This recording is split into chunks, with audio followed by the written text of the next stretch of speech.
SIR சிறப்பு வாக்காளர் திருத்தம்ங்கிறத ரெண்டு நோக்கத்திற்கு செய்கிறார்கள். ஒன்று, பிஜேபியை ஜெயிக்க வைக்கணும், அதுக்கு இல்லாதவர்களை எல்லாம் வாக்குரிமை கொடுத்து அவங்களை ஓட் போடக்கூடியவர்களாக மாற்றுவது. இரண்டாவது, இருக்கும் வாக்காளர்களை, தகுதி உள்ள வாக்காளர்களை தகுதி இல்லை என்று மறுப்பது. அதில் குறிப்பாக அவருடைய இலக்கு முஸ்லிம்கள். இந்த நாட்டில் சிறுபான்மையின மக்களாக இருக்கிற முஸ்லிம்கள் நாம் சந்திப்பதை போல நெருக்கடிகள் வேறு யாரும் சந்திக்கிறது இல்லை. பாகிஸ்தான்கார ஏதாவது பண்ணிட்டான்னா உடனே நம்ம கிட்ட மைக்க நீட்டி நீ யாருன்னு கேட்பாங்க. நீங்க இந்தியரா, நீங்க இந்த செயலை ஆதரிக்கிறீங்களா, எதிர்க்கிறீங்களா? அவன் அநியாயம் பண்ண அதுக்கு நாங்க எப்படி பொறுப்பாவோம்? அந்த அயோக்கிய பயிட்ட போய் கேளு. அவன் எதை செய்தாலும் இங்குள்ள முஸ்லிம்களை குற்றப்படுத்துவது, இங்குள்ள முஸ்லிம்களின் தேசப்பற்றை நிரூபிக்க வேண்டும் என்று கட்டாயப்படுத்துவது, அவர்களின் கலாச்சாரங்களை நம்மின் மீது திணிப்பது, மாட்டிறைச்சி சாப்பிடக்கூடாது, ஹலால்னு சர்டிபிகேட் தரக்கூடாது, பள்ளிவாசல் பாங்கு சப்தமா இருக்கக்கூடாது. வட மாநிலங்கள் அவ்வளவு அட்டூழியங்களை செய்து கொண்டிருக்கிறார்கள் முஸ்லிம்களை குறிவைத்து. புல்டோசரை கொண்டு இவ்வளவு பெரிய ஒரு தெருவுல நடுவுல உள்ள ஒரு வீட்டை மட்டும் இடிக்கிறான், முஸ்லிம் வீடு. கேட்டா என்னவா? ஆக்கிரமிப்பு. அது நடுவுல உள்ள வீடு மட்டும் ஆக்கிரமிப்பா இருக்கும்? அவ்வளவு பெரிய தெருவுல, அவ்வளவு பெரிய ஏரியாவில் ஒரு வீடு மட்டும் ஆக்கிரமிப்புங்கிறான். அதுக்கு வலப்பக்கம் உள்ள வீடு ஆக்கிரமிப்பு இல்லை, இடப்பக்கம் உள்ள வீடு ஆக்கிரமிப்பு இல்லை, அந்த தெருவுல எந்த ஆக்கிரமிப்பும் இல்லை, அந்த ஒரு வீடு மட்டும் ஆக்கிரமிப்பு. ஏன்? அவன் முஸ்லிம். இப்படி தொடர்ச்சியாக நாம் நம்முடைய வாழ்க்கையில சோதனைகளை சந்திக்கின்ற பொழுது, அதுவும் ஆட்சியாளர்களின் தரப்பிலிருந்து நாம் சந்திக்கின்ற பொழுது இதையெல்லாம் பார்த்து உறுதி குலைந்து விடக்கூடாது. அப்பதான் ரசூலுல்லாஹ் சொன்னதை நினைச்சு பார்க்கணும். முஸ்லிம்கள்லாம் இந்த உலக வாழ்க்கையில சோதனை இருக்கும், கஷ்டம் இருக்கும். அத்துன்யா சிஜ்னுல் முஃமின், மூமின்களுக்கு இந்த உலகம் ஒரு சிறைச்சாலை. ஜன்னத்துல் காஃபிரின், இறை மறுப்பாளர்களுக்கு சொர்க்கச்சோலை. அஸ்ஸலாமு அலைக்கும் வரஹ்மத்துல்லாஹி வபரகாத்துஹு. கண்ணியத்திற்குரிய எல்லாம் வல்ல அல்லாஹ்வின் நல்லடியார்களே, எல்லாம் வல்ல அல்லாஹ்வின் மகத்தான கிருபையினால் இங்கு நடைபெற்று கொண்டிருக்கிற பொதுக்கூட்ட நிகழ்ச்சியில் நாம் அனைவரும் பெருந்திரளாக பேரார்வத்தோடு பங்கெடுத்துள்ளோம். இப்பொதுக்கூட்ட நிகழ்ச்சியில் சோதனைகள் இன்றி சொர்க்கம் இல்லை என்கிற தலைப்பு வழங்கப்பட்டிருக்கிறது. இவ்வுலகில் வாழ்ந்து கொண்டிருக்கிற ஒவ்வொரு முஸ்லிம்களின் லட்சியமும் நாளை மறுமை நாளில் அல்லாஹ்வின் அருளுக்குரிய அடியார்களாக மாறி சொர்க்கத்தில் நுழைய வேண்டும் என்பதுதான். இவ்வுலகில் நாம் செய்யக்கூடிய எல்லா விதமான நல்லறங்களுக்கும் அடிப்படையாக இருப்பது, அந்த நல்லறங்களின் ஊடாக வணக்க வழிபாடுகளில் ஈடுபடுவதின் மூலமாக மறுமை நாளிலே அல்லாஹ் தருகிற சொர்க்கத்தில் நாம் நுழைந்துவிட வேண்டும். சொர்க்கத்தை ஆசைப்பட்டுத்தான் இந்த உலகத்தில் நாம் செயல்பட்டு கொண்டிருக்கிறோம். முஸ்லிம்களின் லட்சியம் அதுதான். அந்த சொர்க்கத்தை பெற வேண்டும் என்றால் இஸ்லாமிய மார்க்கம் நமக்கு சொல்லுகிற பாடம், அடிப்படையான பாடம் என்னவென்றால், மறுமை நாளிலே சொர்க்கத்தை பெற வேண்டும் என்றால் இவ்வுலகில் ஏராளமான சோதனைகளை வாழ்க்கையில் கடந்து வர வேண்டும். நாம் வாழ்கிற இந்த உலக வாழ்க்கையில எந்த சிரமத்தையும் சந்திக்காது, அல்லாஹ்வின் புறத்திலிருந்து சோதனைகளை நாம் எதிர்கொள்ளாமல் சொர்க்கத்தை அடைந்து விட முடியாது. இதுதான் இஸ்லாம் நமக்கு சொல்லித் தருகிற அடிப்படையான பாடம். அல்லாஹ் திருக்குர்ஆனில் இந்த கருத்தை ஏராளமான வசனங்களில் வலியுறுத்தி கூறுகிறான். அம் ஹசிபுத்தும் அன் ததுகுலுல் ஜன்னத் வலம்மா யஅதிக்கும் மஸலுல் லதீன ஹலவ் மின் கப்லிக்கும், உங்களுக்கு முன்பு வாழ்ந்த சமுதாய மக்களுக்கு ஏற்பட்டதை போன்றது உங்களுக்கு ஏற்படாமல் நீங்கள் சொர்க்கம் செல்லலாம் என்று நினைக்கிறீர்களா? முன்பு வாழ்ந்த சமுதாய மக்களுக்கு என்ன ஏற்பட்டது? மஸத்துஹுமுல் பஅஸாஉ வதர்ராஉ, அவர்களுக்கு ஏராளமான சிரமங்களும் கஷ்டங்களும் ஏற்பட்டது.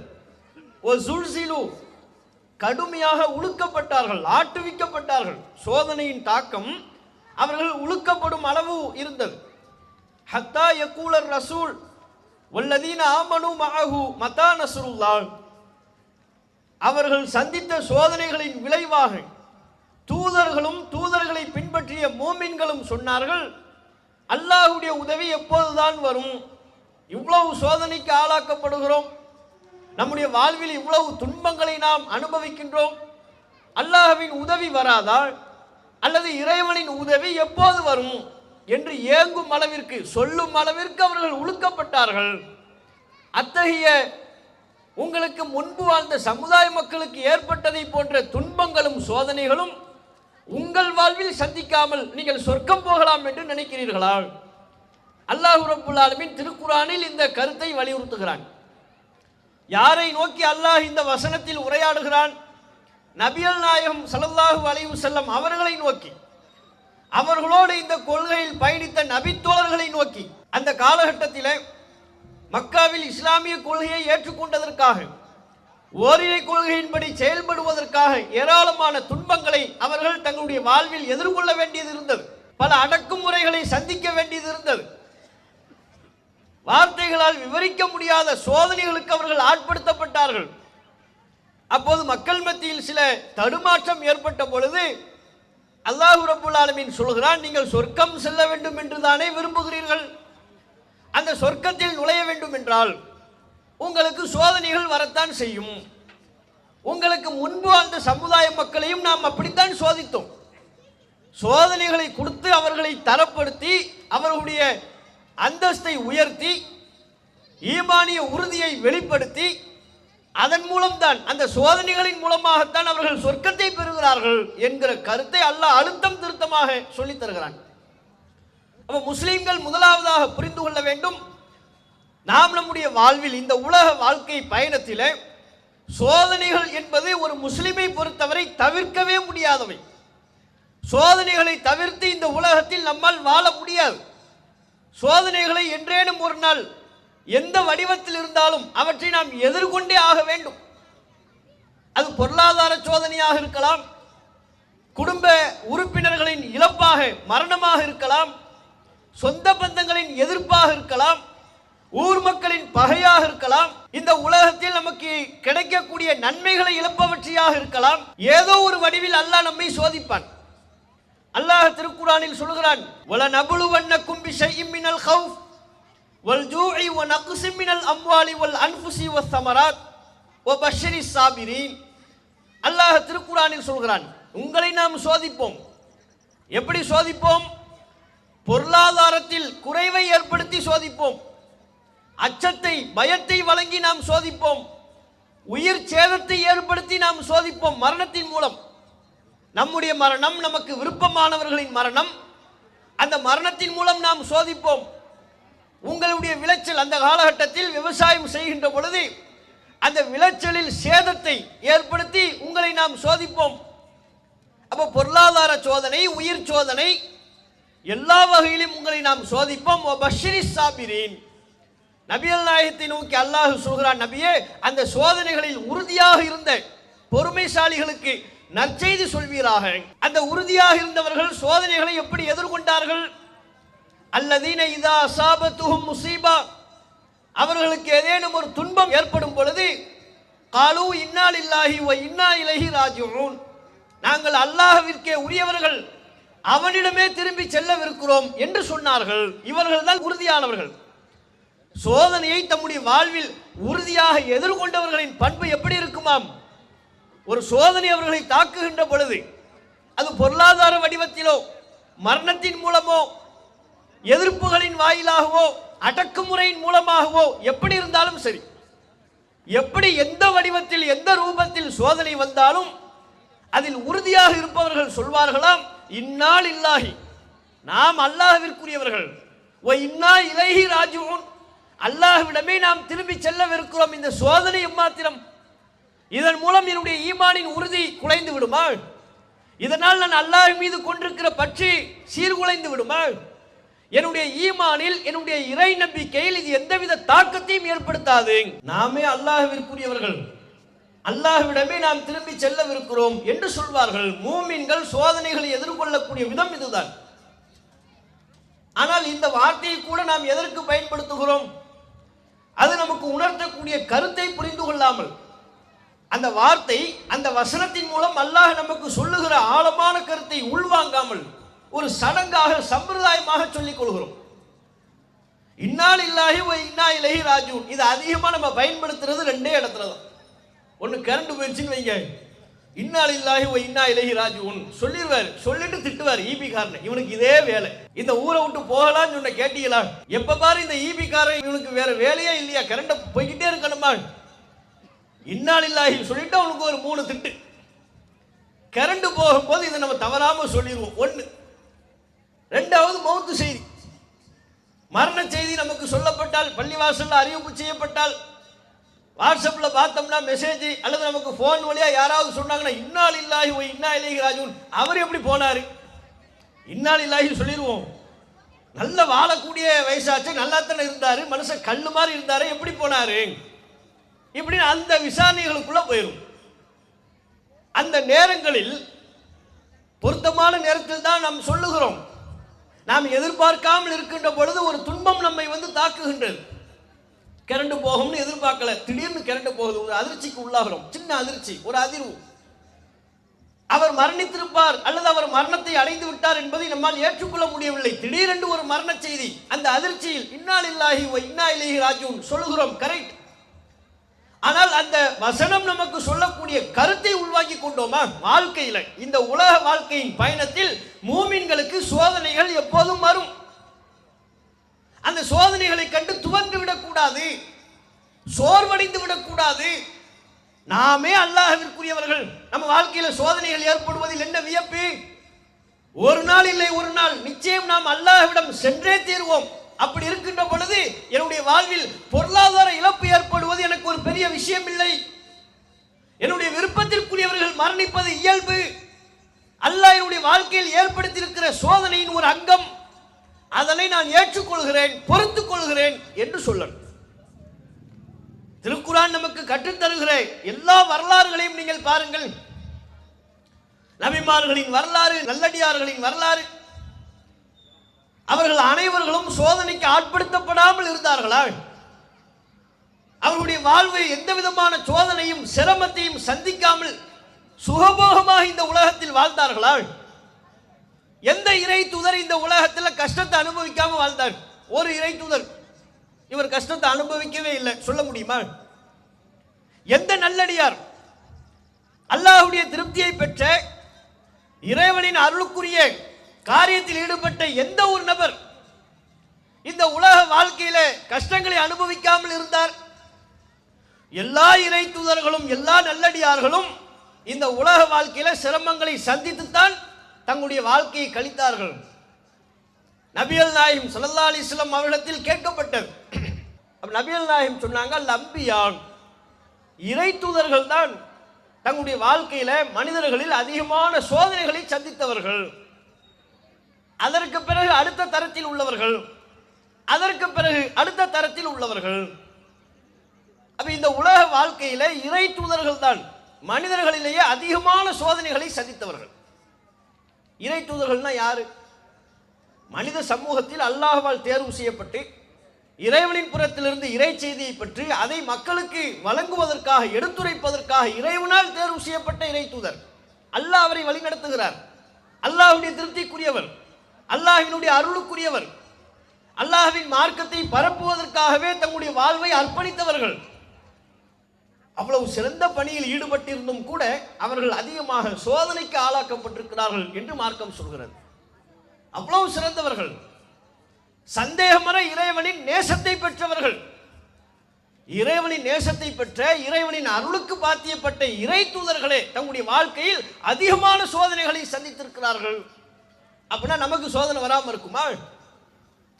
ஆனால் இன்றைக்கு முஸ்லிம்கள் என்ன நினைக்கிறாங்க?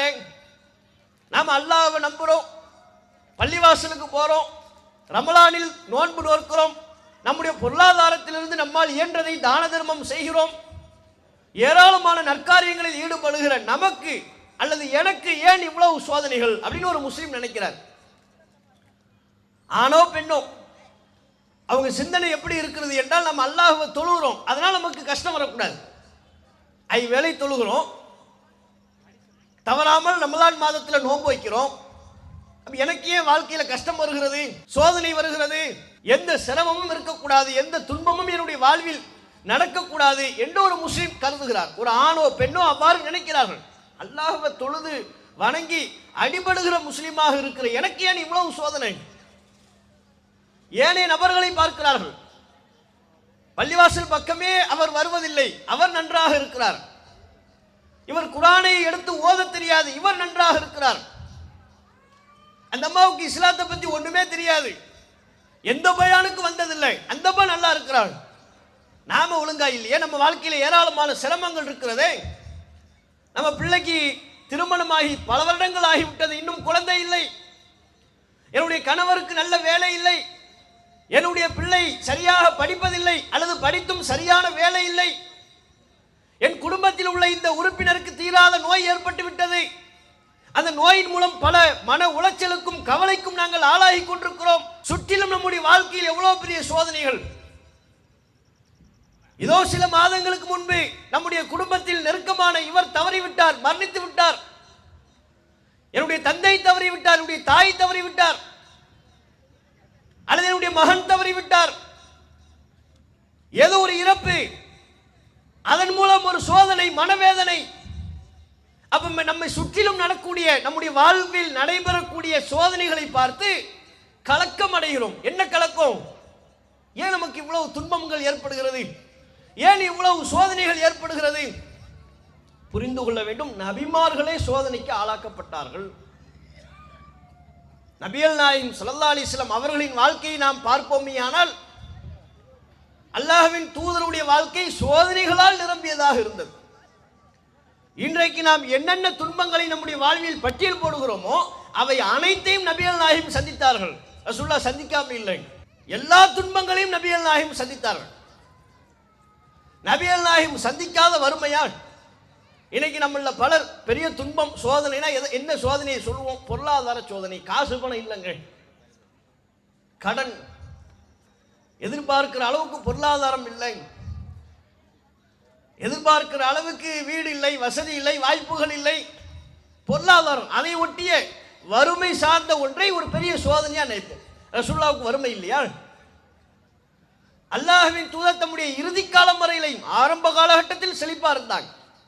ரசூலுல்லாஹ் இளைஞராக இருந்த பொழுது ஷாம் போன்ற பிரதேசங்களுக்கு சென்று வியாபாரத்தில் ஈடுபட்டு ஒரு வெற்றிகரமான வியாபாரியாக நபிகள் நாயகம் இருந்தார்கள். நபித்துவத்திற்கு முன்பு 40 வயசுல ரசூலுல்லாஹ்வுக்கு நபித்துவம் கிடைத்தது. அல்லாஹ் இந்த மார்க்கத்தை எடுத்து சொல்லும் பொறுப்பை ரசூலுல்லாஹ்வுக்கு வழங்கினான். அதற்கு பிறகு நபிகள் நாயகத்தின் பொருளாதார வாழ்வை நீங்கள் பார்ப்பீர்களானால் கிடைத்ததை கொண்டே போதுமாக்கி குறைந்த அளவில் தம்முடைய தேவைகளை பூர்த்தி செய்யக்கூடிய ஒரு எளிமையான வாழ்வை தான் நபிகள் நாயகம் வாழ்ந்தார்கள் ஒழிய ஆடம்பரமான வாழ்க்கைக்கு ரசூலுல்லாஹ் ஆசைப்படல. காரணம், அந்த அளவிற்கு ரசூலுல்லாஹ்வுடைய வாழ்க்கையில வறுமை இருந்தது. தங்கறதுக்கு ஒழுங்கா வீடு இருந்துச்சா? ஒரு வீடு ரசூலுல்லாஹ் எழுந்து தொழுது கொண்டிருந்தால் அந்த வீட்டில் அன்னை ஆயிஷா ரலியல்லாஹு அன்ஹா அவர்கள் காலை நீட்டி படுத்து உறங்க முடியாது. ஒரு நபர் அந்த வீட்டில் படுத்துக் கொண்டால் இன்னொரு நபரால் தொழ முடியாது. இதுதான் ரசூலுல்லாஹ்வுடைய வீடு. சஜிதாவுக்கு செல்கின்ற பொழுது அன்னை ஆயிஷா ரலியல்லாஹு அன்ஹா அவர்களினுடைய காலில் குத்தி காலை எடுத்தால் தான் நபிகள் நாயகத்தால் சஜிதா செய்ய முடியும். ஏன்? ஒரு நபர் கால்களை நீட்டி வசதியாக படுத்துக் கொண்டால் இன்னொரு நபரால் தொழ முடியாது. இதுதான் ரசூலுல்லாஹ்வுடைய வீடு. அப்படின்னா அந்த இடம் எப்படி இருந்திருக்கும்னு பாருங்க. அந்த பக்கம் ஒரு ரூம், இந்த பக்கம் ஒரு ரூம், மேல ஒரு பிளாட்டு, அடுக்குமாடி கட்டிடம், 3 மாடி 4 மாடி, இந்த நிலையெல்லாம் இல்லை. ஒரு நபர் படுத்தால் இன்னொரு நபரால் தொழ முடியாது. இதுதான் ரசூலுல்லாஹ்வுடைய அறையின் விசாலம். தலையணை இன்னைக்கு நமக்கு என்ன எவ்வளவு பெரிய சோதனையில் இருக்கிறதா நம்ம நினைக்கிறோம். ஆனா தலைக்கு 2 தலைவாணி, இந்த பக்கம் இடுப்பு கொண்டு போட்டுக்குவார், கழுத்து கொண்டு போட்டுக்குவார், இந்த பக்கம் சாஞ்சா இங்க 2 தலைவாணி, இந்த பக்கம் சாஞ்சா இங்க ஒரு 2 தலைவாணி, காலுக்கு 1. கேட்டா கால் வலிக்குதுங்குவார். வளைச்சு வளைச்சு தலைவாணிக்கு மத்தியில தான் இவர் படுக்கவே செய்வார். கேட்டா சொல்லுவோம், ரொம்ப நெருக்கடியில் இருக்கிறோம்ங்க, பெரிய சோதனைங்க வாழ்க்கையில. ரசூலுல்லாஹ்வுடைய வீட்டில் தலையணைக்கே பஞ்சம். ஒரு தலையணை, அதில் தான் நபிகள் நாயகமும் மைமூனா ரலியல்லாஹு அன்ஹா அவர்களும் இப்னு அப்பாஸ் ரலியல்லாஹு அன்ஹு மூவரும் ஒரு தலையணையில் படுத்து உறங்குவார்களாம். ஒரு தலையணை இப்படி போடுறோம்னா ரசூலுல்லாஹ் இப்படி, ரசூலுல்லாஹ்வும் அவங்க மனைவியும் இப்படி படுத்துக் கொள்வார்கள். இப்னு அப்பாஸ் அவர்கள் இன்னொரு சைடில் தலையை வைத்துக் கொண்டு அங்கே காலை நீட்டி கொண்டு படுத்துக் கொள்வார்களாம். இப்னு அப்பாஸ் அவங்களுக்கு ரசூலுல்லாஹ்வுடைய மனைவி மைமூனா தம்முடைய சிறிய தாய், சின்னம்மா, அம்மாவோட கூட பிறந்தவங்க, சின்னம்மா. அதனால ரசூலுல்லாஹ்வுடைய வீட்டுக்கு வருவாங்க. ரசூலுல்லாஹ்வுடைய வீட்டில் இரவு தங்குவார்கள். இப்னு அப்பாஸ் அவர்கள் தான் சொல்கிறார்கள், ஒரு தலையணையில் நாங்கள் மூவரும் படுத்துக் கொள்வோம்.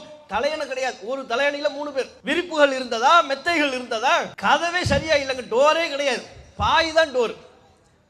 இரவு நேரத்தில் எந்த விரிப்பில் அல்லாஹ்வின் தூதர் படுத்துக் கொள்வார்களோ அந்த பாய் தான் பகல் நேரத்தில் திரையாக மாறிவிடும். பகல் நேரத்தில் அந்த பாயை கொண்டு வீட்டிற்குள் இருப்பவை வெளியே தெரியாத அளவுக்கு தடுத்துக் கொள்வார்கள், திரையாக மாற்றிக் கொள்வார்கள். ஸ்கிரீன் அதுதான் பாய். இரவு நேரத்தில் அதை எடுத்து விரித்து படுத்துக் கொள்வார்கள். ஏன்னா அந்த காலத்தில் விளக்கு அதெல்லாம் கிடையாது இல்லை, இருட்டாயிருச்சுன்னா இருட்டாக தான் இருக்கும். இது போன்ற பளிச்சென்று விளக்குகள்லாம் கிடையாது, மின்சாரம்லாம் இப்போ இல்லை. அதனால ரொம்ப இருட்டாக இருக்கும், வீட்டுக்குள் இருப்பது இரவு நேரங்களில் தெரியாது.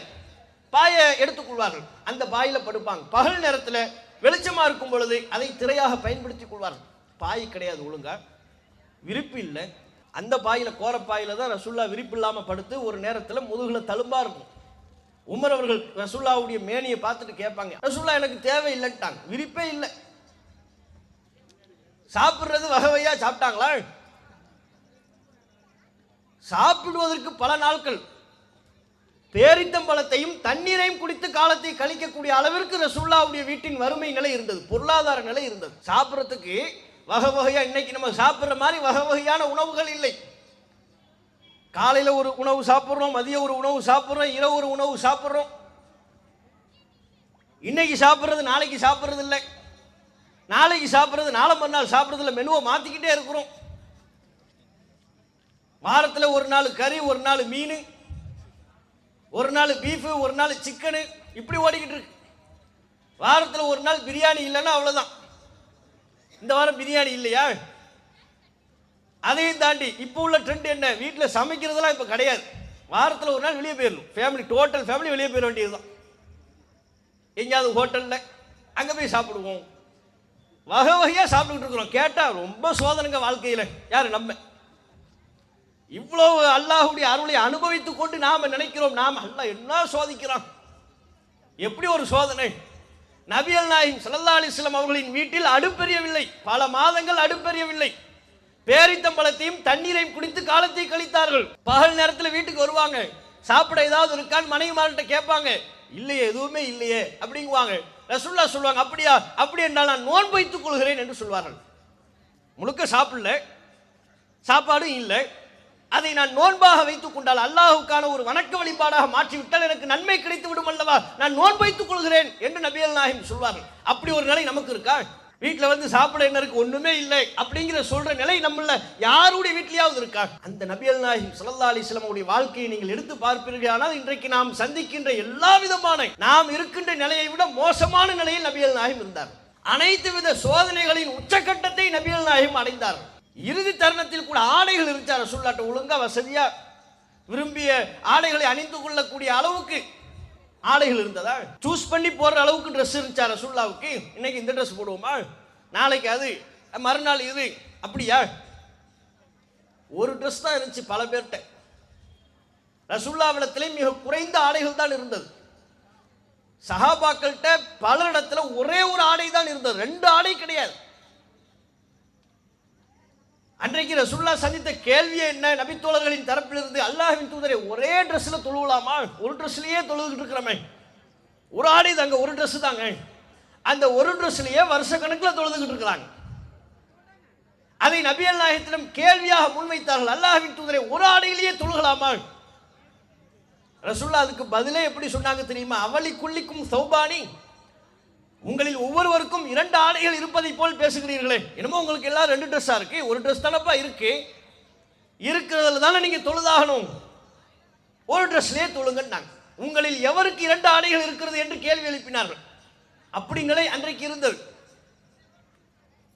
ரசூலுல்லாஹ்வுக்கு ஒரு அம்மா ஆசையா தம்முடைய கையால் நெய்து ஒரு ட்ரெஸ்ஸை கொண்டு வந்து கொடுத்தாங்க. ரசூலுல்லாஹ் அந்த அன்பளிப்பை பெற்றுக் கொண்டார்கள். சுற்றிலும் உள்ள நபித்தோழர்கள் சொன்னார்கள், தொட்டு பார்த்து, அல்லாஹ்வின் தூதரே அருமையான ஆடை, பல தூதுக்குழுவினர் உங்களை சந்திக்க வருகின்ற பொழுது இந்த ஆடையை நீங்கள் அணிந்து கொள்ளலாம், உங்களுக்கு ஒரு தரமான ஆடை இல்லை. எவ்வளோ பேர் வர்றாங்க. ரசூலுல்லாஹ் ஒரு இறை தூதர், ஒரு ஆட்சியாளர், பல தூதுக்குழுவினர் மார்க்க செய்திகளை அறிந்து கொள்வதற்கும் நாட்டை நிர்வகிப்பதை பற்றியான செய்திகளை தெரிந்து கொள்வதற்கும் நபிகள் நாயகத்தை சந்திக்க வருகிறார்கள். ஆனால் நல்ல ஒரு ஆடை இல்லை. சஹாபாக்கள் சொன்னார்கள், அல்லாஹ்வின் தூதரே இந்த ஆடையை நீங்கள் தூதுக்குழுவினர் வரும்போது அணிந்து கொள்ளலாம், நல்லா இருக்கு, தரமான ஆடை. சரின்னு வாங்கிட்டு உள்ள போகும்போது இன்னொரு சஹாபியை தொட்டு பார்த்தார். அவர் பார்த்துட்டு சொன்ன, அல்லாஹ்வின் தூதரே ரொம்ப சூப்பரா இருக்கு, ஆனா நான் போட்டா நல்லா இருக்கு, எனக்கு தாங்களே அப்படின்ட்டார். எனக்கு தாங்க. ரசூலுல்லாஹ் அப்படியா, அந்த ட்ரெஸ் உடுத்துட்டு வந்து காட்டினாங்க. ரசூலுல்லாஹ் தம்முடைய மேனியில் அந்த ஆடை அணிந்து கொண்டு வந்து நபி தோழர்களுக்கு காட்சி அளித்தார்கள். அப்போது ஒருவர் தொட்டு பார்த்து, இந்த ஆடை சிறப்பாக இருக்கிறது, எனக்கு தந்தால் இன்னும் சிறப்பாக இருக்கும்னார். இந்த தரன் உள்ள போனாங்க, மாற்றினார்கள், பழைய ஆடை அணிந்து கொண்டார்கள். தனக்கு அன்பளிப்பாக கிடைத்த புதிய ஆடையை கேட்ட நபித்தோழருக்கே கொடுத்து விட்டார்கள். சஹாபாக்கெல்லாம் திட்டாங்க, ஏன் இந்த ஆடை கேட்ட? ரசூலுல்லாஹ்வுக்கு பல ட்ரெஸ்ஸாக இருக்கு, ஏதோ இப்போ அந்த அம்மா ஒரு ட்ரெஸ்ஸை கொண்டு வந்து கொடுத்தாங்க, அது தூதுக்குழுவினர் வரும்போது அணிந்து கொள்ளலாம் என்று நாம சொன்னோம், அதுக்குள்ள நீங்க கேட்டுட்டீங்களே, இதெல்லாம் சரியில்லை. ரசூலுல்லாஹ் கேட்டால் தருவார்கள் என்பது உங்களுக்கு தெரியுமா தெரியாதா? நபிகள் நாயகத்திடம் ஒன்றை கேட்டால் தம்மிடம் இருந்தால் கொடுத்து விடுவார்கள், மறுக்க மாட்டார்கள். இல்லை என்று சொல்லும் வழக்கம் ரசூலுல்லாஹ்வுக்கு கிடையாது, தெரிந்தும் நீங்கள் கேட்கலாமா என்றார். அப்ப அந்த நபித்தோழர் தன்னுடைய தரப்பு எண்ணத்தை சொன்னார், நான் அந்த ஆடையின் மீது ஆசைப்பட்டு கேட்கவில்லை, நபிகள் நாயகம் அணிந்த அந்த ஆடையே என்னுடைய இறுதி ஆடையாக, கஃபனாக, நான் மரணித்ததற்கு பிறகு என்னுடைய கஃபனாக இருக்க வேண்டும் என்று நான் ஆசைப்பட்டு கேட்டேன். அவர் விரும்பியது போலவே தான் மரணித்ததற்கு பிறகு அந்த ஆடையில் தான் கஃபனாக அவருக்கு அணிவிக்கப்பட்டது. வரலாற்றில் பார்ப்போம். இது நாம் தெரிந்து கொள்ள வேண்டியது, ரசூலுல்லாஹ்வுக்கு வகை வகையான ஆடை இல்லை, விரும்பியதை சாப்பிடக்கூடிய அளவுக்கு பொருளாதாரம் இல்லை, உணவு இல்லை, விசாலமான வீடு இல்லை. அப்ப எவ்வளவு பெரிய பொருளாதார சோதனையில் இருந்திருக்கிறார்கள். அதை நினைத்து ரசூலுல்லாஹ் உழன்று போனார்களா? ஈமானிய நம்பிக்கையில அல்லாஹ்வினுடைய வணக்க வழிபாட்டை குறைத்து கொண்டார்களா? அந்த நிலையோடு நம்முடைய நிலையை ஒப்பிட்டு பார்த்தால் அல்லாஹ் எவ்வளவு ஒரு மேம்பட்ட நிலையில் அல்லாஹ் நம்மை வைத்திருக்கிறான் என்பதை நாம் உணர்ந்து கொள்ள மாட்டோமா? ரசூலுல்லாஹ் சந்திக்காத இறப்புகளால் மரணம் என்று எடுத்துக்கொண்டாலும் அவ்வளவு மரணங்களை ரசூலுல்லாஹ் சந்திச்சாங்க. இன்னைக்கு நாமெல்லாம் ஒரு மரணத்துக்கு ஆட்டம் கண்டுறோம். குடும்பத்தில் நெருக்கமான ஒருவரை இழந்து விட்டால் ஒரு பெரிய மன வேதனைக்கு ஆளாகிறோம், உண்மைதான். ஆனால் நபிகள் நாயகம் ஸல்லல்லாஹு அலைஹி வஸல்லம் அவர்கள் அதை விட பல இழப்புகளை நபிகள் நாயகம் சந்தித்தார்கள். வாழ்ந்த பொழுதே தம்முடைய மகன் ஆண் பிள்ளைகளின் மரணத்தை கண்டார்கள். தான் ஹயாத்தா இருக்கிறாங்க, பிள்ளைங்க மரணிக்கிறாங்க அடுத்தடுத்து. எப்படி இருக்கும் ஒரு தந்தைக்கு? இப்ராஹிம் என்று ஒரு பிள்ளை, அவர் 6 வயதில் மரணித்து விட்டார். காசிம் என்கிற ஒரு பிள்ளை, ஆண் பிள்ளை, அவரும் தம்முடைய வாழ்நாளிலேயே சிறிய வயதிலேயே மரணித்து விட்டார். பெண் பிள்ளைகளை எடுத்துக்கொண்டால் ஃபாத்திமா ரலியல்லாஹு அன்ஹா அவர்களை தவிர மீதமுள்ள 3 பெண் பிள்ளைகளும் அடுத்தடுத்து மரணம். ரசூலுல்லாஹ் ஹயாத்தா இருக்கிறாங்க, பெண் பிள்ளைகள் அடுத்தடுத்து மரணம். ருக்கையா மரணம், உம்மு குல்சும் மரணம், ஜைனப் மரணம். இவங்கெல்லாம் ரசூலுல்லாஹ்வுடைய பெண் பிள்ளைகள். ஆண் பிள்ளைகள் மரணம் அடைந்து விடுகிறார்கள், பெண் பிள்ளைகள் மரணம் அடைந்து விடுகிறார்கள். ஆரம்ப காலகட்டத்தில் நீண்ட காலம் தம்மோடு வாழ்க்கை துணைவியாக பயணித்து தம்முடைய துவக்க காலகட்டத்தில் தமக்கு மிகப்பெரிய அளவில் உறுதுணையாக இருந்த, தன் மீது மிகப்பெரிய அன்பை கொண்டிருந்த ரசூலுல்லாஹ்வுடைய துணைவியார் ஹதீஜா அம்மையார், அவங்க மரணம். அசத்தியத்தில் இருந்தாலும் கொள்கையில் வேறுபாடு இருந்தாலும் நபிகள் நாயகத்திற்கு பக்கபலமாக, குடும்ப ரீதியாக பக்கபலமாக இருந்த நபிகள் நாயகத்தின் பெரிய தகப்பனார் அபூ தாலிபின் மரணம். அடுத்தடுத்து ரசூலுல்லாஹ் தன் வாழ்க்கையில நம்மில் யாரும் சந்திக்காத அளவுக்கு மரணங்களை சந்தித்தார்கள். நம்மில் ஒருவர் அப்படிப்பட்ட மரணங்களை சந்தித்திருப்போமே ஆனால் ஆடி போய் விடுவோம். நபிகள் நாயகம் சந்தித்ததை போன்ற மரணங்களை நாம் நம்முடைய வாழ்க்கையில் சந்திப்போமே ஆனால் பெரிய அளவுக்கு ஆட்டம் கண்டு விடுவோம். அந்த அளவிற்கு அடுத்தடுத்து பல மரணங்களை நபிகள் நாயகம் சந்தித்தார்கள். தம்முடைய நேசத்திற்குரியவர்களை இழந்தார்கள், தம்மை நேசித்தவர்களை இழந்தார்கள், தம்முடைய தோழர்களில் பலரை இழந்தார்கள். அவ்வளவு மரணங்களை நபிகள் நாயகம் சந்தித்த போதிலும் கூட உறுதி குலையாமல் இருந்தார்கள். ஒருபோதும் அல்லாஹ்வின் தூதர் உறுதி குலையவில்லை. அல்லாஹ்வின் தூதர் மிக தெளிவாக சொன்னார்கள். ஒரு முறை தம்முடைய மகள் ரசூலுல்லாஹ்வுடைய பேரப்பிள்ளை மரண நெருக்கத்தில் இருந்த பொழுது ரசூலுல்லாஹ்வுக்கு ஆள் அனுப்பி வைக்கிறாங்க. உங்க பேரப்பிள்ளை ரொம்ப முடியாம இருக்கிறார், சீக்கிரம் வாங்க. நபிகள் நாயகம் ஸல்லல்லாஹு அலைஹி வஸல்லம் அவர்கள் உடனடியாக வரக்கூடிய சூழலில் இல்லை. செய்தி சொல்ல வந்தவரிடம் நபிகள் நாயகம் ஒரு செய்தியை சொல்லி அனுப்பினார்கள். நான் வர்றேன், ஆனா என் மகளுக்கு சொல்லுங்க, இன்னலில்லாஹி மா அகத வலஹு மா அத்தா, கொடுத்த இறைவனுக்கு எடுக்கும் உரிமையும் உண்டு, இந்த செய்தியை சொல்லுங்கள் என்று சொன்னார்கள்.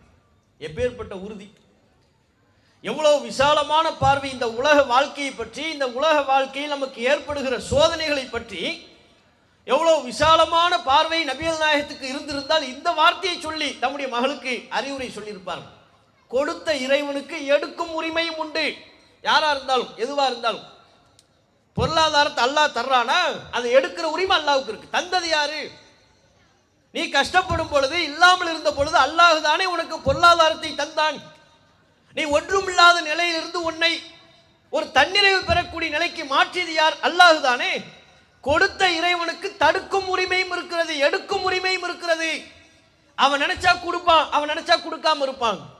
பிள்ளையை கொடுத்தது அல்லாஹ், அவனுக்கு கொடுக்கிற உரிமை இருப்பதை போல அதே பிள்ளையை எடுக்கும் உரிமையும் இறைவனுக்கு இருக்கிறது. இந்த செய்தியை என் மகளுக்கு சொல் என்று நபிகள் நாயகம் சொல்லி அனுப்பினார். கொடுக்கும் போது நம்ம சந்தோஷப்படுறோம். அது காசு பணமா இருந்தாலும் சரி, பிள்ளைகளாக இருந்தாலும் சரி, எந்த ஒரு நன்மை நமக்கு வழங்கப்பட்டாலும் மிகப்பெரிய அளவில் சந்தோஷம் கொள்கிறோம். அதுவே ஒரு துன்பம் நம்மை தாக்கிவிட்டால் உறுதி குலைந்து விடுகிறோம்.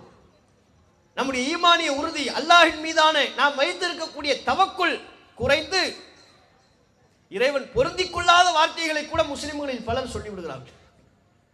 மிகப்பெரிய துன்பங்களின் அவர்கள் சிக்குகின்ற பொழுதுதான் தம்மை அறியாமல் அல்லாஹ் ஏற்படுத்தி வைத்திருக்கிற விதியை பொருந்திக் கொள்ளாத பல வார்த்தைகளை, என்ன இப்படி ஒரு சோதனை, மற்றவெல்லாம் நல்லா தான் இருக்கிறாள், எனக்கு மட்டும் இந்த சோதனையா, அல்லாஹ்விற்கு கண் இல்லையா, அல்லாஹ்வுக்கு இரக்கம் இல்லையா, என்னை அல்லாஹ் பார்க்க மாட்டானா என்பன போன்ற விரக்தியின் வார்த்தைகளை வெளிப்படுத்த துவங்கி விடுகிறோம். அவ்வாறான ஒரு விரக்தி ஒரு முஸ்லிமுக்கு ஏற்படுகிறது என்று சொன்னால் அவர் அல்லாஹ்வின் மீது வைத்திருக்கிற நம்பிக்கையில் குறைவு இருக்கிறது என்று பொருள். தூதர்களின் வரலாற்றிலிருந்து உரிய பாடத்தை அவர் படிக்கவில்லை என்று அர்த்தம். நாம் ஆரம்பத்தில் சொன்னதுதான், எந்த நல்லடியார், எந்த இறை தூதர் இறைவனால் சோதிக்கப்படாமல் விட்டார்? அல்லாஹ் கேள்வி எழுப்புகிறான், அஹஸிபன் நாசு அய்யுத்ரகு அய்யகூலு ஆமன்னா வஹும் லா யுஃப்தனூன். நாங்கள் ஈமான் கொண்டு விட்டோம் என்று சொல்லிவிட்டால் அவர்கள் சோதிக்கப்படக்கூடாது என்று நினைக்கிறார்களா? நீ ஈமான் கொண்டுட்ட, என்னை ஐவேளை தொழுகிறாய், எனக்காக நோன்பு இருக்கிறாய், நான் சொன்னேன் என்பதற்காக தான தர்மங்களை வழங்குகிறாய், அதனால நான் உன்னை சோதிக்க கூடாதா? அல்லாஹ் கேட்கிறான். டெஸ்ட் நான் பண்ணதான் செய்வேன். ஒன்னு அல்லாஹ் கொடுத்து சோதிப்பான் அல்லது எடுத்து சோதிப்பான். நல்லவற்றின் மூலமும் அல்லாஹ் சோதிப்பான். நம்முடைய மனதுக்கு விருப்பமில்லாத நிகழ்வுகளை நம்முடைய வாழ்வில் ஏற்படுத்தி அதன் மூலமும் அல்லாஹ் சோதிப்பான்.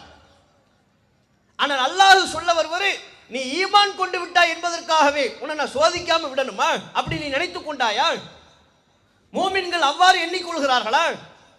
மூசா அலைஹிஸ்ஸலாம் அவர்கள் தம்முடைய வாழ்வில் எவ்வளவு பெரிய சோதனைகளை சந்தித்தார்கள். அவருடைய பிறப்பே ஒரு சோதனை, அவர் வளர்ந்ததே ஒரு சோதனை. அந்த சோதனைகள் எல்லாம் மீறிதான் அவர் வளர்கிறார். அந்த சமூகத்தில் வளர்ந்த ஆளாகி நின்ற போது அல்லாஹ் ரப்புல் ஆலமீன் நபித்துவத்தை அல்லாஹ் வழங்குகிறான். மூசா அலைஹிஸ்ஸலாம் அவர்கள் தனி ஒரு நபராக நபித்துவத்தை அல்லாஹ்விடமிருந்து பெற்று நிற்கிறார்கள். ஆனால் எதிரணி ஃபிர்அவுன் என்கிற பெரிய கொடுங்கோலன், சர்வாதிகார ஆட்சி புரியக்கூடிய மன்னன்.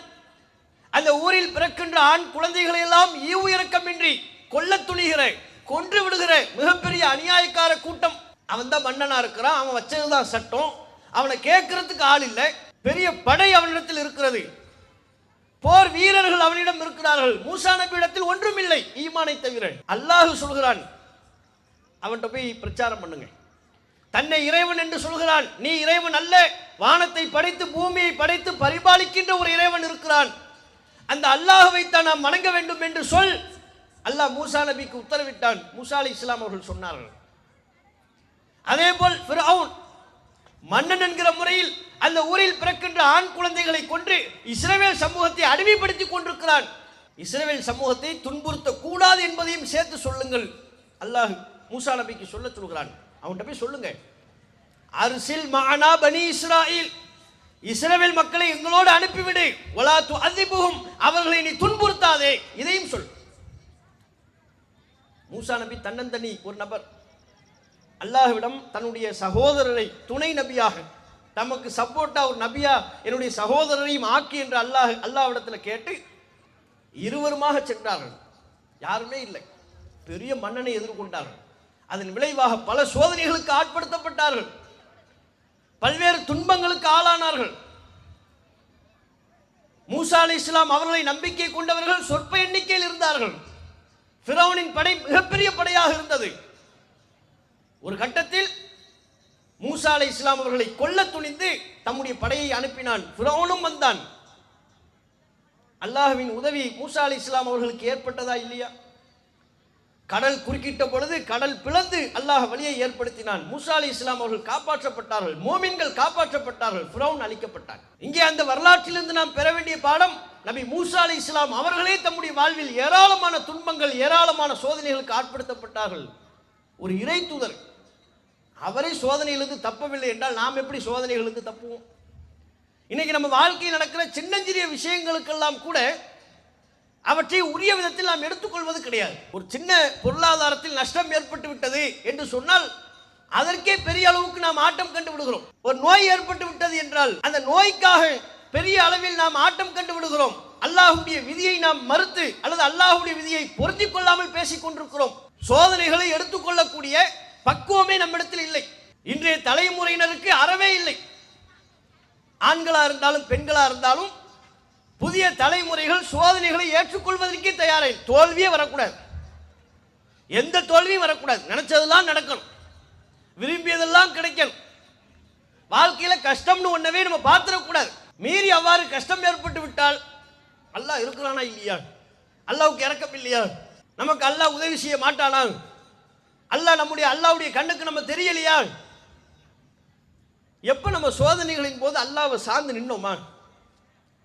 நம்ம வாழ்க்கையில நெருக்கடிகள், துன்பங்கள், சோதனைகள் வரும் பொழுது எந்த அளவிற்கு உளமாற ஆத்மார்த்தமா நம்ம அல்லாஹ்வை சார்ந்து நிக்கிறோம் யோசிச்சு பாருங்க. அல்லாஹ் இந்த துன்பத்திலிருந்து நம்மை காப்பான் என்று உறுதியாக நம்பி துளியும் சந்தேகம் இல்லாம இறைவன் நம்மை துன்பத்திலிருந்து மீட்டெடுப்பான் என்பதை உறுதி கொண்டு அல்லாஹ்வை நம்ம சார்ந்து நிக்கிறோமா? நம்மள பலர் அல்லாஹ்வை சார்ந்து நிற்பது எப்படி தெரியுமா? துவா கேட்பார். ஒரு 3 தடவை துவா கேட்டு கிடைக்கலன்னு வைங்க, இவருக்கு ஜீபும்பா மாதிரி உடனே நடக்கணும். துவா கையேந்து இப்படி கீழே இறக்கத்துக்குள்ள இவருக்கு எல்லாமே நடக்கணும். 3 நாள் 1 வாரம் துவா கேட்டானா அடுத்து அவர் கேட்டதுக்கு தந்தே ஆகணும். இல்லைன்னா அல்லாஹ் தரல, அல்லாஹ் என் துவாவை ஏத்துக்கவே இல்லை, அல்லாஹ் என்னுடைய பிரார்த்தனையை கண்டுகொள்ளவில்லை, என்னுடைய கோரிக்கைக்கு அல்லாஹ் செவிமடுக்கவில்லை. சரி, அதுக்கப்புறம் துவா கேட்பார், சடங்கு சம்பிரதாயமா கேட்பார். தொழுகை முடிஞ்சோன்னு பேருக்கு கையை உயர்த்தி கேட்கறது. உறுதியான ஈமான் இல்லாம நம்ம எதை அல்லாஹ்ட்ட கேட்கிறோமோ அதை அல்லாஹ் தந்தே தீர்வானுங்கிற நம்பிக்கை இல்லாம பேருக்கு கேட்கறது.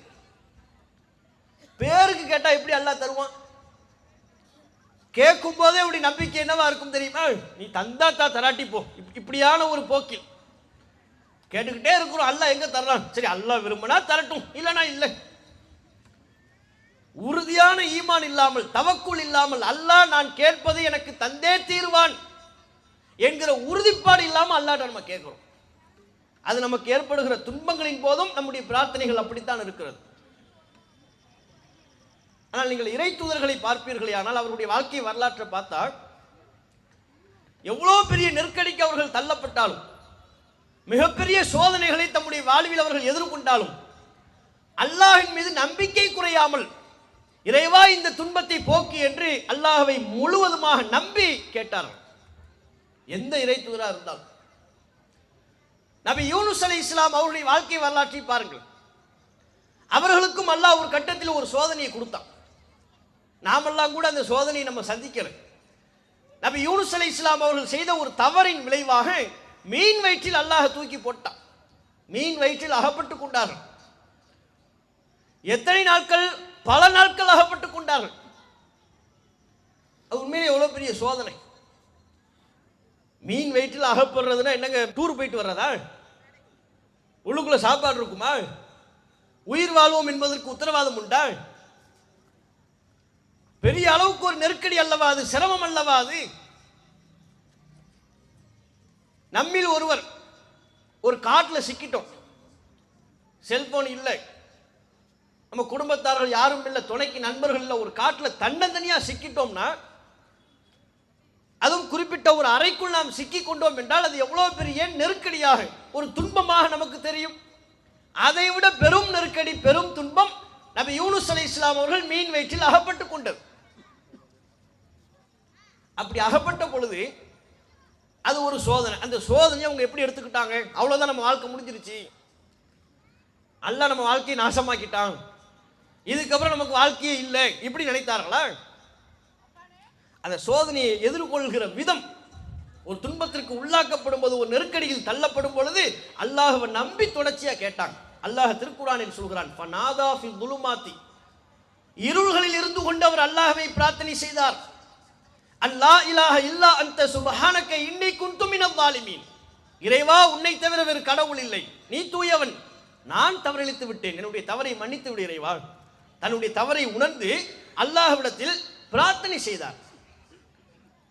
தொடர்ச்சியாக இந்த பிரார்த்தனையை அவர் செய்து கொண்டே இருந்தார்.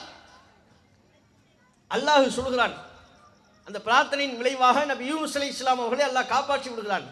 ஆனால் காப்பாற்றியதற்கு பிறகு அல்லாஹ் சொல்றான், அவர் மாத்திரம் ஃபலவுலா அன்னஹு கான மினல் முஸப்பிஹீன், அவர் இந்த தஸ்பீகை செய்யாதவராக இருப்பார், ஆனால் என்னை அழைக்கவில்லை என்றால்,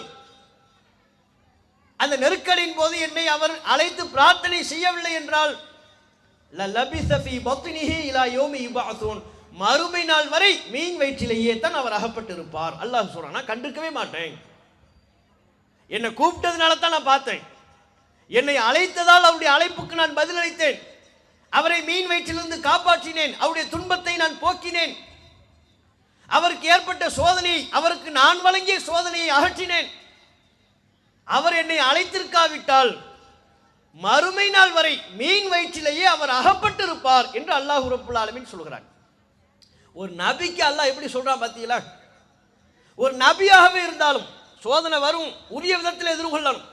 சோதனை வரும் பொழுது, நெருக்கடி நான் உங்களை தள்ளும் பொழுது என்னை நீங்கள் அழைக்க வேண்டும், நம்பிக்கையோடு அழைக்கணும். நம்பிக்கையோடு என்னை அழைத்தால் உங்கள் அழைப்புக்கு பதிலளிப்பதற்கு நான் தயார். நம்பிக்கையோடு அழைக்கவில்லை என்றால் உங்களுக்கு ஏற்பட்ட சோதனையிலேயே உங்களை நாம் உழல விட்டு விடுவோம். அதான் அர்த்தம். நபிக்கு அல்லாஹ் சொல்கிறான், அவர் என்னை அழைத்திருக்காவிட்டால் மீன் வயிற்றிலேயே அகப்பட்டிருப்பார் மறுமை நாள் வரை. மறுமை நாள் வரையிலையும் மீன் வயிற்றிலே தான் இருந்திருக்கணும். ஒரு தூதருக்கு அந்த நிலை என்றால் நமக்கு இல்லையா? அப்ப நமக்கு ஒரு துன்பம் வரும் பொழுது அல்லாஹ் நம்ம கூப்பிடுறோமா? அல்லாஹ்ட்ட நம்ம கேட்கிறோமா?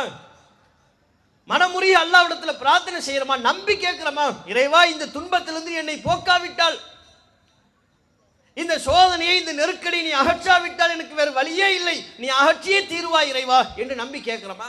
சோதனையின் போது அல்லாஹ்வின் மீது சார்ந்திருக்காம ஷைத்தானியத்தான செயல்களில் மனிதர்கள் சார்ந்திருக்கிறார்கள்.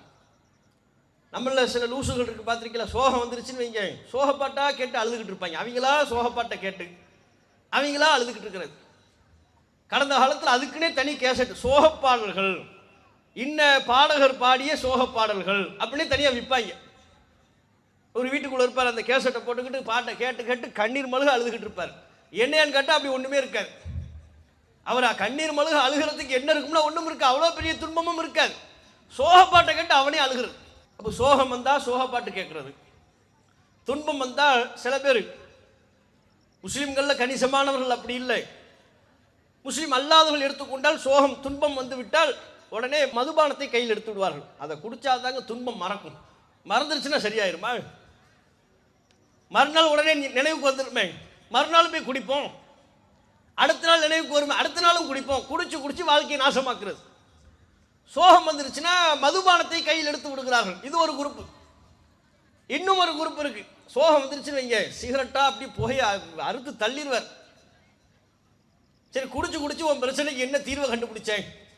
குடிச்சுக்கிட்டே இருக்கிறோம்ல, சிகரெட் பாக்கெட்டு காலி ஆகிட்டே இருக்கும், நுரையீரல் கெட்டு போயிட்டே இருக்கும், ஆக்சிஜன் அது இல்லாமல் போய்கிட்டே இருக்கும், உடம்புல அசுத்தம் ஏற்பட்டு கொண்டே இருக்கும். தனக்கு மட்டும் இல்லாமல் வீட்டில் உட்கார்ந்து குடிச்சா மனைவி பிள்ளைகளுக்கும் கேடு, கடையில் நின்று குடித்தால் சுற்றிலும் இருப்பவர்களுக்கு அருகில் உள்ளவர்களுக்கு கேடு. குடிச்சுக்கிட்டே இருப்பார், திங்கிங் பண்ணி குடிச்சுக்கிட்டே இருப்பார். பார்த்தா என்னவா, ரொம்ப சோகமாக இருக்கு. சரிப்பா, அதுக்கு என்ன? அதிலிருந்து மீண்டு வரணுமா இல்லையா? சோகத்திலிருந்து மீண்டு வருவதற்கு இவையெல்லாம் கருவிகளா? இவையெல்லாம் உதவி செய்யுமா? இன்னும் சில பேருக்கு சோகமே இருக்காது, சோகத்துக்குரிய காரணமே இருக்காது. நல்லா வேலைக்கு சாப்பிட்டுக்கிட்டு இருப்போம், நல்ல ட்ரெஸ்ஸை போட்டுக்கிட்டு இருப்போம், பொருளாதாரத்தில் நெருக்கடி இருக்காது. சினிமா படத்தை பார்த்து இவன் சோகப்பட்டுக்கிட்டு இருப்பான், சீரியலை பார்த்து சோகப்பட்டுக்கிட்டு இருப்பாங்க. ஒரு சினிமா படத்தை பார்க்க வேண்டியது, ஒரு சீரியலை பார்க்க வேண்டியது, அதை பார்த்து கண்ணீர் வடிக்கிறது. என்னவா அது பாருங்க, அது மருமகளை என்ன குடும்பப்படுத்திக்கிட்டு இருக்கிறாங்க. யாரு? அந்த சீரியல்ல. நீ ஓ மருமகளை ஒழுங்கா குடும்பப்படுத்தாம இருக்கிறியா? அதுவே பெரிய விஷயம். இவங்க சொல்வாக, மருமகளை என்ன குடும்பப்படுத்துறாங்க, ஒழுங்கா சாப்பாடு கொடுக்க மாட்டேங்கிறாங்க, அவர்கிட்ட யாருமே மனசு விட்டு பேசுறது இல்லை. இதெல்லாம் எங்கன்னு பார்த்தா இல்லை, நாடகத்தில். அந்த நாடகத்தில் உள்ள கதாபாத்திரத்துக்காக வேண்டி இவர் கவலைப்பட்டுக்கிட்டு இருப்பாங்க, சோகமா இருப்பாங்க. சினிமா படத்தை பார்ப்பார்கள், அதுல ஒரு சோகமான காட்சி வந்துச்சுன்னு வைங்க, கதாநாயகனை குத்திடுவாங்க அல்லது கதாநாயகியை குத்திடுவாங்க.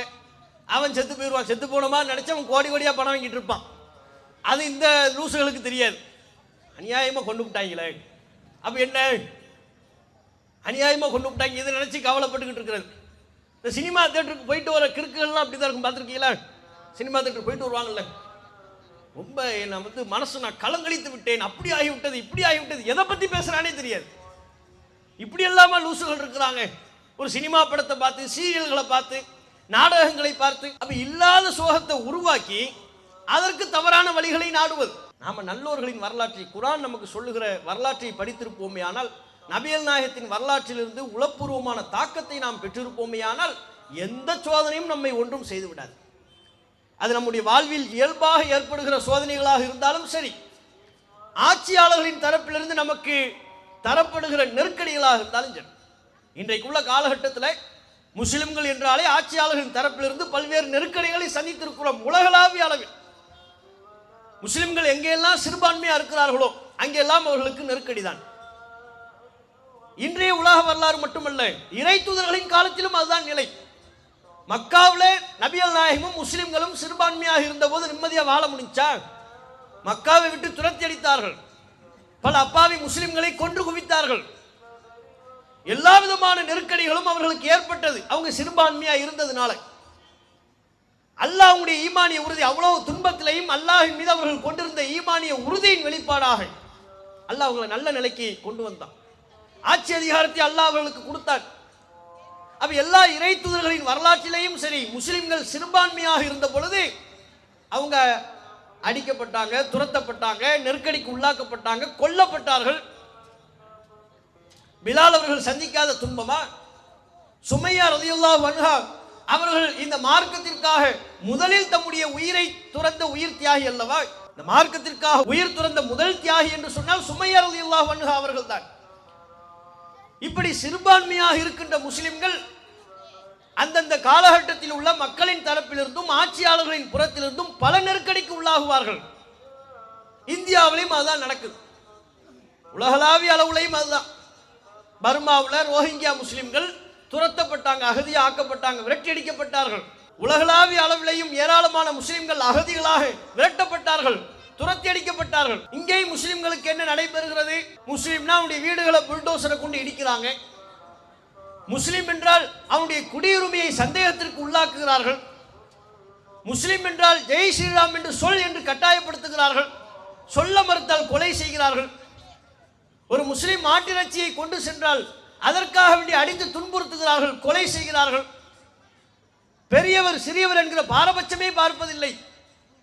15 வயது 16 வயது இளைஞனாக இருந்த போதிலும் கூட அவன் முஸ்லிம் என்கிற காரணத்திற்காகவே ரயில்ல பயணம் செய்து கொண்டிருந்த பொழுது அடித்து துன்புறுத்தப்பட்டு கொல்லப்பட்டானா இல்லையா? நாடெங்கிலும் பல கொலைகள் நடைபெற்றாலும் முஸ்லிம் என்பதாலேயே குறிவைத்து இலக்கு வைத்து பல படுகொலைகள் நடைபெறுகிறது. முஸ்லிம்களின் வணிக தளங்கள், வியாபார தளங்கள் குறிவைக்கப்படுகிறது. இப்போ ஒன்னொன்னா நம்முடைய வாக்குரிமையில கை வைக்க பார்க்கிறாங்க. சிறப்பு வாக்காளர் திருத்தம்ங்கிற பேர்ல வாக்காளர் அடையாள அட்டையை தருவதற்கு என்ன கேட்கணுமோ அதை கேட்கறது இல்லை.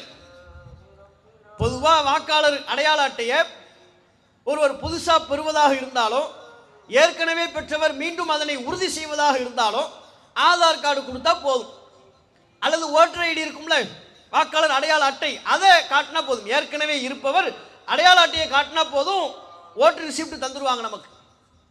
ஆனா இப்ப சிறப்பு தீவிர திருத்தம்ங்கிற பேர்ல ஆதார் கார்டை நாங்க ஏத்துக்க மாட்டோம், வாக்காளர் அடையாள அட்டையை ஏத்துக்க மாட்டோம், 11 அடையாளங்களை காட்டணும், தந்தா தான் அவருக்கு வாக்குரிமையை நாங்கள் உறுதிப்படுத்துவோம். நாங்கள் கேட்கிற 11 அடையாள சான்றுகளில் எது ஒன்றை தராவிட்டாலும் அவரை வாக்காளர் லிஸ்ட்ல இருந்தே தூக்கிடுவோம். தேர்தல் ஆணையம் சொல்லுது. பீகார்ல அதைத்தான் செய்திருக்கிறது. அப்படி செய்துதான் பல லட்சக்கணக்கான வாக்காளர்கள் தங்களுடைய வாக்குரிமையை இழந்து நிற்கிறார்கள். யார் யார் வாக்குரிமை இழந்து நிற்கிறார்கள் என்பது அவர்களுக்கே தெரியவில்லை. ஏன்னா லிஸ்ட் போடல, போட்டு எடுக்கிறாங்க.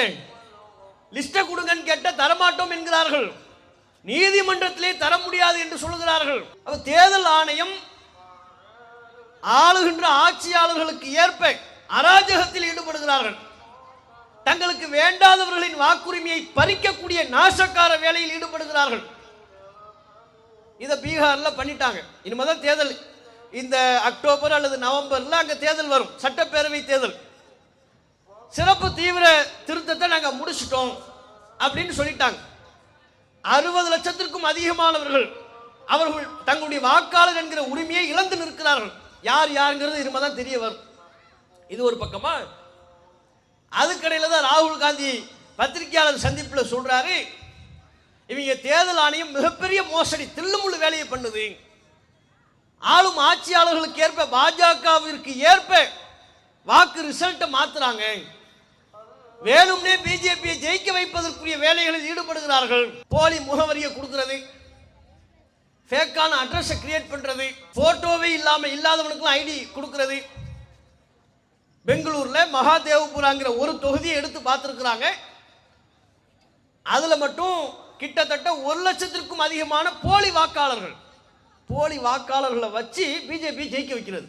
லிஸ்ட் கேட்டா டிஜிட்டல்ல கேட்டா தரமாட்டுக்கிறாங்க. தேர்தல் ஆணையம் எப்படி கொடுத்துருக்காங்க? பேப்பரா கொடுத்துட்டாங்க, பண்டலா 7 அடி உயரத்துக்கு பண்டலா கொடுத்துட்டாங்க. அந்த ஒரு சட்டப்பேரவை தொகுதியினுடைய வாக்காளர் விவரத்தை அதை 6 மாசமா உட்கார்ந்து படிச்சு, போட்டோவை கம்பேர் பண்ணி, அட்ரஸை படிச்சு பார்த்து, ஒரு அட்ரஸ் திரும்ப வருதான்னு பார்த்து, ஒரு போட்டோவில் உள்ளவர் மீண்டும் அதே புகைப்படத்தில் வர்றாராங்கிறத செக் பண்ணி, அந்த அட்ரஸ்லாம் உண்மையா அப்படிங்கிறது அந்த ஏரியாவுக்கே போய் வெரிஃபை பண்ணி உறுதிப்படுத்தி, அதுக்கு 6 மாத காலம் ஃபீல்டு ஒர்க் பண்றதுக்கு 6 மாத காலம் ஆகியிருக்கிறது. டிஜிட்டல்ல தந்திருந்தாங்கன்னா, சிஸ்டத்துல பார்க்குற மாதிரி செக் பண்ற மாதிரி, ஒரு அட்ரஸ் திரும்ப வருதாங்கிறத ஆன்லைன்லயே செக் பண்ற மாதிரி தந்தாங்கன்னா ஒரு 2 மணி நேரம் 3 மணி நேரத்தில் அந்த வேலையை முடிச்சிடலாம். தரமாட்டேங்கிறாங்க. தந்தால் தங்களுடைய திருட்டுத்தனம் வெளியே தெரிந்து விடுமா இல்லையா?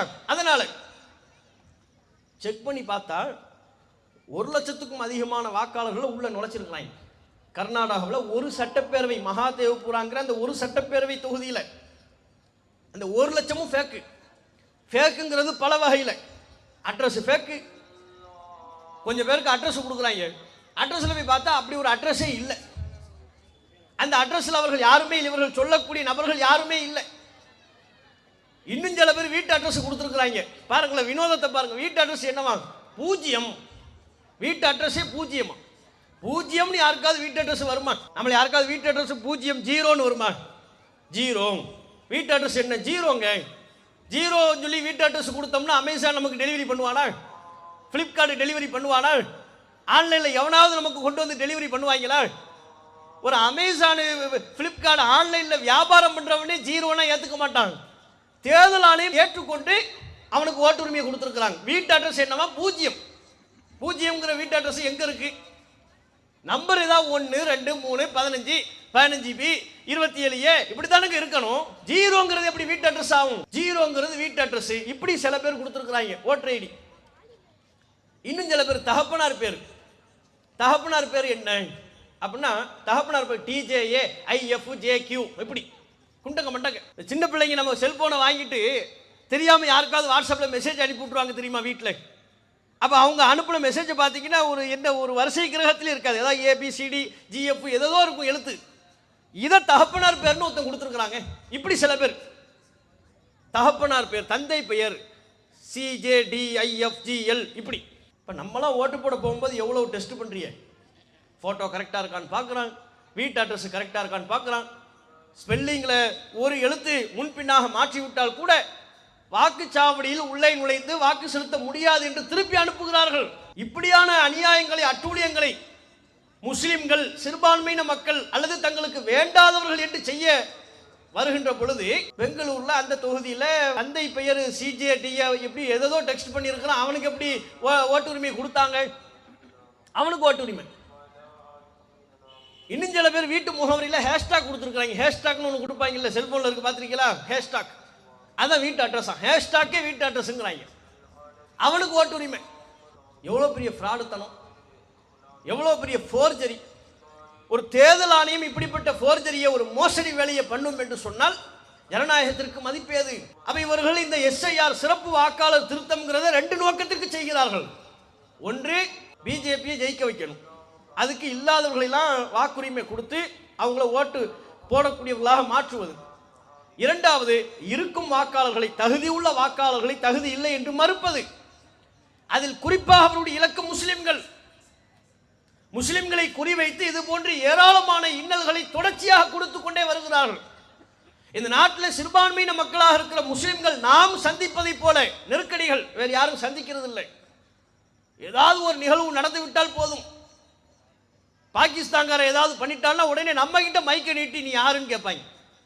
நீங்க இந்தியரா, நீங்க இந்த செயலை ஆதரிக்கிறீங்களா, எதிர்க்கிறீங்களா? அவன் அநியாயம் பண்ண அதுக்கு நாங்க எப்படி பொறுப்பாவோம்?